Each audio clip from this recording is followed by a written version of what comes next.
Hello everyone, good morning, good afternoon and good evening. Wherever you are in the world, it's Stephen Clark and friends back again. Hope you're all fit and well. We're back with a light-hearted look at news from Thailand and Southeast Asia. So let's have a look at what we got today. China's famed terracotta warriors march into Bangkok. A US woman arrested at Manila airport with a baby hidden in a bag. A leopard kept as a pet in Jomtien upsets the residents. I don't know why. Plane crashes at Sukhothai. Vietnamese Airlines to fly direct to the US. But first up, a tourist refuses to pay a bar tab after ringing the bell 20 times. A tourist holidaying in Pattaya refuses to pay 63,000 baht bar fine for drinks. How did his bill get so large when there was only him and his girlfriend drinking? He was ringing the bell, and everybody that goes to Thailand, and especially Pattaya, knows what that bell is for. When you ring the bell, it indicates that you are buying drinks for everyone in the bar, that's hostesses and customers. 33-year-old man was out living it up with his girlfriend in a bar in Thailand in Nakura Road in Pattaya, where he claimed his bill had been padded when it came time to pay up. He coughed up 9,000 baht, which he deemed a fair amount for what he had ordered. So the management called the police in. So all parties involved went down to the local police station and tried to sort it all out. The man had run up quite a large tab from his bell ringing. The bar owner claims he rang the bell at least 20 times, meaning free drinks for all staff and customers. But the tourist stated that he had no idea ringing that bell. The custom was to shout everybody in the bar a drink. Like I said, everybody that goes to Pattaya knows exactly what that bell is for. So after some negotiating with the management and police, the man settled on paying another 5,500 baht to settle his large tab and his bell-ringing escapade, which had totaled some 53,000 Thai baht, or $1,700 if you like. So the man has ended up paying about 14,000 Thai baht instead of the 53,000 baht he was obligated to pay by ringing the bell 20 times. So now there are a lot of unhappy hostesses who didn't get their 50 baht drink commission. Let me explain something to you. When you're sitting at the bar and there's a bell, you'll see a bell there. If you ring that bell, you have committed yourself to buying all the hostesses and all the customers in that bar a free drink.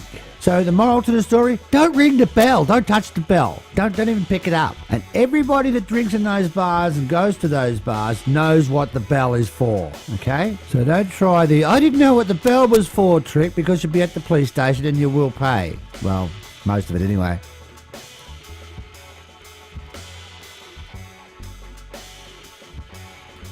China's renowned terracotta warriors are on their way to Bangkok for an exhibition at the National Museum on Sunday until December the 15th. The 2,700-year-old works of art are being put on display in an exhibition entitled Qin Shi Huang, First Emperor of China and the Terracotta Warriors. The exhibition will be divided into 4 zones from figures from the Han Dynasty, all providing an insight into the Chinese history and culture. Visitors can learn about all of the Chinese technology, along with reforms created by China's first emperor, Qin Shi Huang. This is the guy that built the Great Wall of China. I've actually seen the terracotta warriors. It's quite impressive, actually. Anyway, it's all on its way to Bangkok for you to enjoy. Or if you'd like to see it now, head down to Pattaya and go to the Wei Hung Sing Temple. So they're now, and I would say that's where some of the displays are from.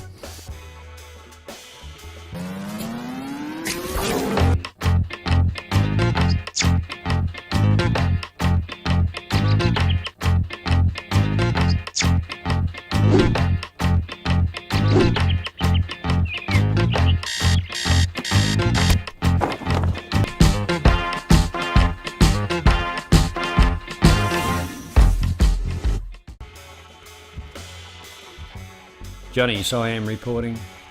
Carry-on baggage has taken a whole new level.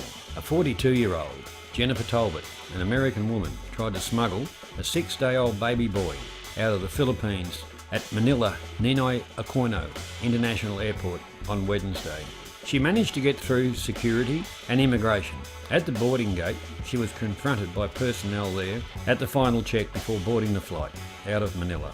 The child, which she had in like a lap-type bag around her midsection, is now in the hands of welfare services. The birth mother came from the south and has been flown to Manila for guidance, counselling and further investigation. Ms Talbot has been charged with human trafficking and could see a prison stint in the Philippines for decades. The investigation also continues. Thank you. Johnny out. Now here's an interesting story. There's a couple in Pattaya, in John TM actually, that have actually got themselves a pet leopard. Apparently it's absolutely legal. It's the family pet and they have it in their home. So reporters have popped round the house in Pattaya with a Thai woman and a foreigner who have been keeping the leopard, a very large cat with spots in case you don't know. This week the couple have been slammed on social media for keeping such a dangerous pet. One of those large, strong, carnivorous mammals with huge teeth, believe it or not. A visit from Wild Hawk Animal Authorities last Monday and police declared it was legal. Crikey, so you're allowed to keep anything you like in your home these days in Thailand.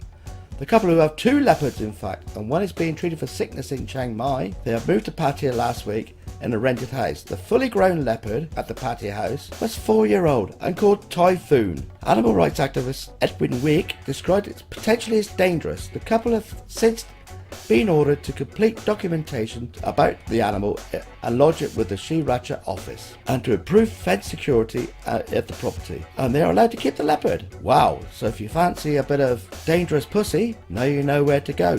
Off to John TM with you then. I don't know how much the bar fine is, but I should think it's going to be pretty expensive. Mark reporting for Talkback Thailand. G'day, there's an old saying in the aircraft business. What goes up must come down, and it's especially true when your motor quits and you're in a home-built kit aeroplane like a CH-701. This aircraft recently found this out while flying from Lumpun to Samut Sakon, and it came down in a rice paddy in Sukhothai and, well, didn't land so well. She's flipped over. Here's the actual aircraft seen in Pattaya, beautiful Pattaya in 2004, and here it is again. It looks refurbished in last year, the end of last year. We can see here there's several hundred CH-701s have been built, and quite a few of them have been destroyed.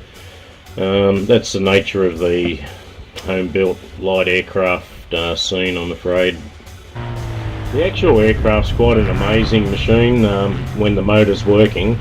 As we can see from this short landing, it's quite amazing. And equally so, when the motor does cut out, there's an example of how the aircraft should be landed as a glider, I guess.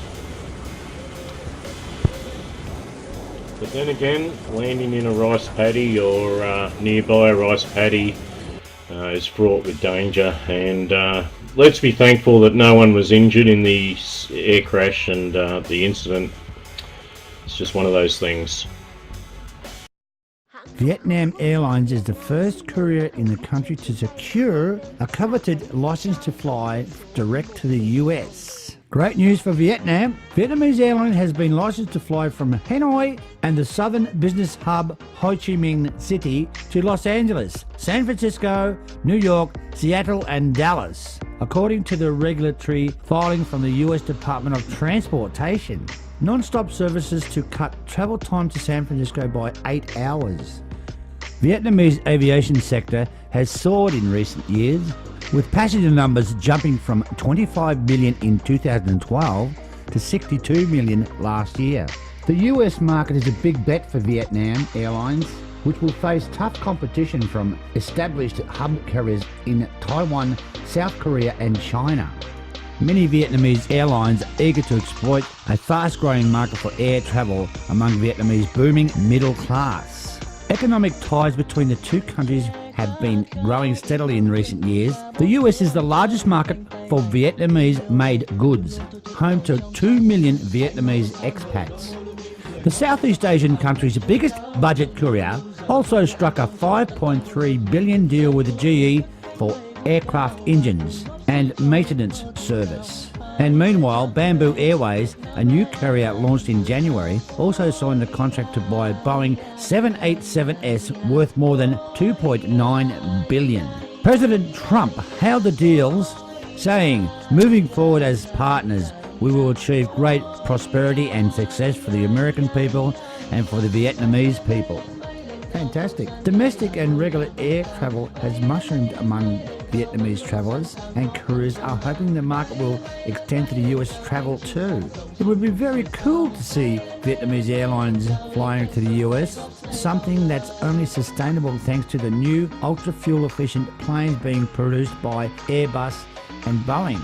That being said, Vietnam is generally a pretty low yield destination, so they'd have a very hard time turning a profit on a route like this, even with high loads and a fuel efficient plane.